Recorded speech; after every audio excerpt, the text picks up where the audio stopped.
Contohnya guys, ni pokok orkid ni. Dia bunga cantik, ini harum. Harum sangat. Ni harum sangat. Tapi masa musim biasa dia tak apa, dia panas. Tapi musim tengkujuh ni dia tiba-tiba panas. Panas terik sangat. Jadi daun dia terbakar macam ni. Dari daun terbakar. Padahal dia suka cahaya. Tapi kalau hujan pun, hujan tiba-tiba, panas tiba-tiba, dia tak akan cantik lah. Tapi dia tak ada medan tanam. Ini orkid bandar. Walaupun dia jenis yang tahan, tapi kalau cuaca tiba-tiba berubah, dia pun tidak akan kuat lah. Jadi terbakar macam ni. Daun dia terbakar. Kan? Nampak ni? Terbakar daun dia. Sayang lah kan? Okey. Ni orkid. Okey, kita tengok orkid. Ni pula kaktus. Kaktus ni satu benda yang sangat tahan asap. Ini hari tu dah macam gugur semua, macam lembik. Sebab dia terlampau panas. Tapi bila hujan, seletak dekat hujan kan dia jadi cantik, mula-mula cantik balik. Tapi dia tak boleh terus menerusan. Macam cuaca di Malaysia, dia panas tiba-tiba, hujan tiba-tiba. Kalau musim sekarang ni, jadi kaktus juga tak tahan juga. Dia perlu seminggu di tempat yang terbuka, panas, dan selepas tu letak di tempat yang teduh tapi kena cahaya matahari. Macam di bawah plastik UV kan. Barulah dia comel macam ni. Hari tu dia gugur, nampak? Gugur semua ni sebab hujan terlampau. Jadi dia terlampau terkena basah. Tapi nasib dah boleh selamatkan, alhamdulillah, sebab dia root. I like root. Okey, macam tu. Macam tu juga okey.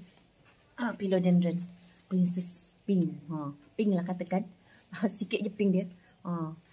Bila perubahan matahari, dia tak boleh direct juga. Dia tak boleh letak di tempat yang sama. Kita kena alih di tempat yang berbeza, yang matahari tak terkena. Sebab matahari ni bergerak. Masa monsun ni, matahari bergerak, lepas tu terlampau basah. Bila basah, dia akan busuk. Dia busuk akar ataupun busuk lah. Tapi memang kalau dia boleh hidup dalam air.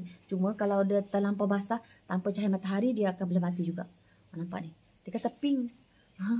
Tapi tak ada nampak pink lagi. Yang lain-lain tak nampak. Nampak? Tu dia, ada sikit-sikit je. Jadi kena alih. Sebab apa? Kalau cahaya matahari terkena direct kat dia, dia boleh terbakar. Okey dia. Tu dia saya punya Princess Pink. Bila Princess Pink. Begitu juga dengan Hoya. Ni pokok Hoya dikai saya. Hari tu dia rontok semua daun. Sebab apa? Daun dia rontok sebab macam terbakar. Hari tu saya ada tunjuk satu video, daun dia terbakar. Tapi sekarang ni dia dah pulih semula. Nampak? Hoya ni memang tahan panas. Tapi dia bukan direct. Tapi ni dikai. Dia naik balik. Hari tu dia botak, tak ada daun. Sekarang dia tumbuh daun baru. Nampak? Daun dia mula hijau semula.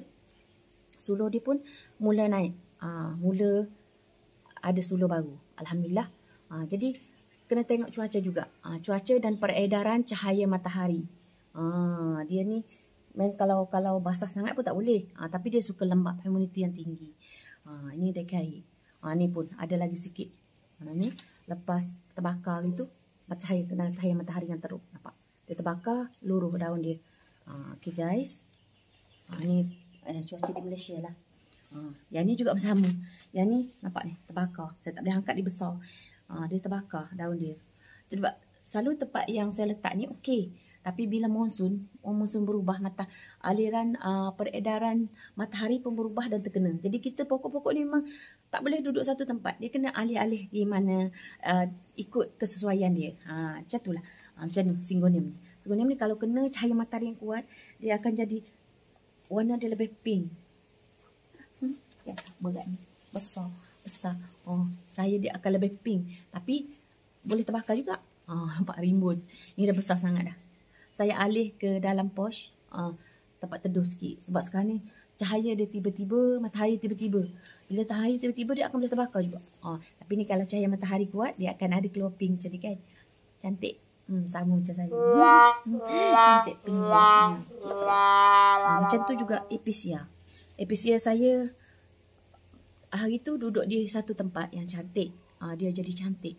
Tapi bila cahaya matahari perlahan muncul monsun ni, tengok. Dia jadi macam ni. Nampak guys. Terbakar. Pada hakikat daun dia sangat cantik. Daun dia macam ni. memang dia berbulu lah daun dia. Berbulu ya. Macam baldu. Tapi dia kalah. Ini episia yang comel. Tapi idea nama sebenar tak tahu, tapi episia lah. Dia episia. Nampak tak? Bila cahaya kena cahaya matahari, okey. Dia jadi macam ni. Nampak? Terbakar. Maksudnya saya kena alih sentiasa. Di mana peredaran cahaya matahari yang sedang-sedang, yang sesuai ataupun tak terkena langsung. Ini kena buang. Sebab apa? Dia kena buang sebab tak perlu, tak ada nutrisi apa lagi dah. Jadi dia kena buang daun ni. Biar daun baru ada keluar lagi lah kan. Sebab episia ni pun dia kena jenis pokok yang manja. Sebab dia berdaun. Ini yang jenis yang berbulu daun dia. Cantik sangat. Tapi dia tak boleh direct cahaya matahari. Tapi kalau peredaran monsun tu, di tempat dia dah tak sesuai, kita kena alih satu tempat lain yang humidity dia sesuai dengan dia. Jadi sebenarnya bila kita berkebun ni sebenarnya banyak kerja nak dibuat. Bukan macam saya busy, saya kadang-kadang saya biar je. Dalam sebulan tu kita kena tengok apa yang perlu untuk pokok kita kan. Selain daripada membaja, menggembur tanah, merajut serangga, peredaran cahaya matahari juga sangat penting. Jadi kena memang orang yang berkebun jangan fikir suri rumah ke berkebun ni tak rajin. Sebenarnya orang yang berkebun ni, orang yang mempunyai aktiviti yang tersendiri ni adalah orang yang kena paling peka dan paling rajin. Kan? Okey. Apa lagi? Banyak lagi pokok-pokok lain saya tak boleh angkat sebab besar-besar. Okey, macam itulah guys. Jadi suasana sekarang ni kena tengok. Di mana yang paling penting juga peredaran matahari. Ke arah mana? Ke arah mana dan di mana tempat kita letak pokok-pokok kita supaya mereka mendapat nutrisi yang cukup dan tak berlebihan. Kena cahaya sampai ke petang. Dia perlu cahaya dalam masa 5 ke 6 jam pun dah cukup. 3, 4, 5 jam. Jangan sampai ke petang. Tapi saya selalu direct sampai ke petang. Okey, ini sebahagian daripada hoya yang juga yang sangat memerlukan cahaya. Cahaya matahari pagi lah lebih kurangnya kan. Tapi kalau dia terlampau kena cahaya, daun dia akan boleh jadi kena sun stress. Sun stress. Dan bila cahaya mencukupi, pokok hoya ni sangat sesuai lah untuk pembungaannya. Bunga dia berkembang cantik. Ni hoya Pilansoni Johor. Saya ada beberapa pokok hoya. Jadi dia ni memang perlukan cahaya. Bila dia perlukan cahaya, dia cepat untuk berkembang tapi bukan direct sun. Tengok yang ni saya punya Scotticini. Ni hoya Scotticini. Sangat cantik. Bila kena cahaya yang cukup, dia cepat membesar, membiak dan suka berbunga. Tengok. Tapi bila kena sun stress ni, kena cahaya berlebihan, tengok urat-urat daun dia. Urat-urat dia sangat cantik dan unik. Sangat cantik dan unik. Seolah-olah ada birat-birat darah, macam darah di dalam saluran darah tu. Tengok pada daun dia. Itu kena cahaya yang berlebihan. Tapi kalau lebih sangat lagi, terik lagi cahaya, dia boleh kekeringan dan terbakar dan rontoklah, gugurlah daun dia. Tak cantik lah, matilah pokok kita kan. Boleh mati ataupun dia sengsara. Jadi guys, macam itulah peranan cahaya, udara pada pokok-pokok ni kan. Jadi kita orang kata biarlah sedang-sedang saja.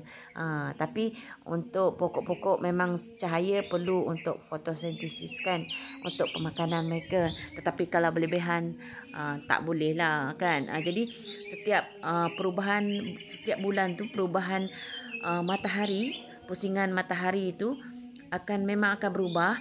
Jadi kita kena peka tengok pokok yang sesuai atau tak sesuai dan perlu dialihkan juga. Yang ni tengok berlebihan tapi dia masih boleh survive, dia boleh lagi hidup dan membentuk urat-urat daun yang sangat cantik. Tengok daun dia, bunga dia pun macam daun dia juga cantik. Haruman ni harum. Hoya-hoya ni adalah sebahagian daripada pokok yang suka hidup di dalam habitatnya yang lembap, dingin dan mempunyai udara serta mendapat cahaya yang cukup. Cahaya cukup tidak semestinya daripada pagi sampai ke petang, tapi macam habitat hutan. Jadi bila cahaya matahari tu bergerak ke arah mereka, maka kita kena yang berlebihan cahaya tu, maka kita kena alihkan. Jadi tengok yang ni. Yang ini memang dia tak kuat dengan cahaya. Di bunga dia macam ni, tak macam sekota cini tadi. Jadi dia sangat lembut. Bila kena cahaya yang tu, dia akan boleh terbakar. Daun dia boleh macam layu gitu kan. Boleh macam tak berapa nak segar lah. Tapi sentiasa kita dia macam kaktus juga pokok hoya ni. Dia tak perlukan terlalu basah. Tapi dia perlukan kelembapan yang tinggi. Dan dia suka udara. Dan tempat digantung tempat yang tinggi lah. Macam kalau yang macam pilo tadi suka duduk di bahagian posh kan. Di tempat rendah sebab dia tidak merambat. Ini hoya-hoya ni merambat. Tapi bila merambat dia kalau kita tengok di habitat dia duduk di hutan yang sentiasa lembap, dingin kan. Jadi dia tidak sesuai untuk tempat yang terlampau panas dan cahaya matahari yang kuat. Okay guys, semoga bermanfaat.